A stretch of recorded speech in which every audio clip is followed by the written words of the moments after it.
मुंबईमध्ये प्रत्येकांना घर असावं, हे प्रत्येकाचं स्वप्न असते. पण जे आपले जे गिरणी कामगार आहेत, त्यांना 1,00,000 जे गिरणी कामगार आहेत, त्यांच्या वारसांना घरं देणं हे अशक्यप्राय गोष्ट आहे. कारण की मुंबईमध्ये जागाच नाही. एवढ्या लोकांना घरे कसे देता येतील? असा मोठा प्रश्न राज्य सरकारला पडलेला आहे.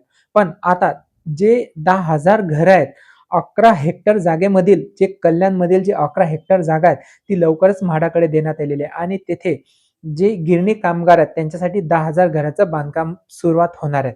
अशी बातमी आपल्याला वृत्तपत्राद्वारे आपल्यापर्यंत आलेली आहे. चॅनलवर तुम्ही पहिल्यांदा असाल, चॅनलला सबस्क्राईब करा, व्हिडिओला लाईक करा, म्हणजे असेच तुम्हाला जे हाऊसिंग डिपार्टमेंटच्या जागा निघतात त्याची माहिती आपल्याला YouTube चॅनलवरती मिळत असते. राज्य सरकारने काय सांगितलेलं आहे, की गिरणी कामगारांचा जो प्रश्न आहे, वारसांच्या हक्कांना जी घरं मिळावे, ही प्रत्येकांना घरं देण्यासाठी जे राज्य सरकार कटिबद्ध आहेत. आता सरकारने मुंबई महानगर प्रदेशात एमएमआर जागांचा शोध घेत आहे. कल्याण तालुक्यातील हेटोणे उत्तर्श येथे 11 हेक्टर जागा निश्चित करण्यात आलेली आहे. ही जागा आता म्हाडाच्या मुंबई मंडळाकडे ठाणे जिल्हाधिकारी कार्यालयाकडे पाठपुरावा सुरू झालेला आहे. या दोन्ही जागांवर 300 चौरस फुटांची 10,000 घरे उपलब्ध होतील असे त्यांनी सांगितलेले आहे. गिरणी कामगारांना बंद गिरण्यांच्या जागेवर हक्कांची घरे देण्याचा निर्णय राज्य सरकारने घेतलेला आहे.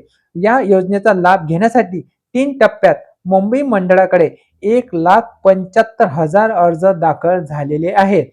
त्यानुसार आतापर्यंत अंदाजे 16,000 गिरणी कामगारांना आणि त्यांच्या वारसांना घरे देण्यात आलेली आहे. मात्र मुंबईतच जागा उपलब्ध नसल्याने उर्वरित गिरणी कामगारांना घरे कसे द्यायची असा प्रश्न सुद्धा निर्माण झालेला आहे. मी तुम्हाला सुरुवातीला पहिलेच सांगितले, की गिरणी कामगारांना घरं देण्यासाठी मुंबईमध्ये जागाच उपलब्ध नाही आणि जे बंद पडलेल्या गिरण्या आहेत, तिथे सुद्धा घरं देण्यात येतील असे राज्य सरकारने सांगितलेलं होतं.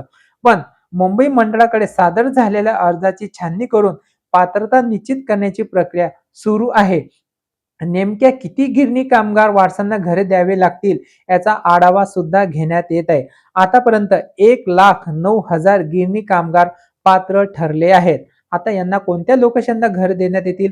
सरकारने 81,000 गिरणी कामगारांचा घरांचा प्रश्न मार्गी लावण्यासाठी सेलू येथील 31,000 व वांगणी येथे 50,000 अशी एकूण 81,000 घरं बांधण्याचा प्रकल्प हाती घेतलेला आहे. म्हणजे आता ही घरं उपलब्ध होतील असे आपल्याला सांगता येते. व्हिडिओ आवडला असेल तर व्हिडिओला लाईक करा, चॅनलला सबस्क्राईब करा. भेटू नेक्स्ट व्हिडिओमध्ये. तोपर्यंत घेतो. धन्यवाद.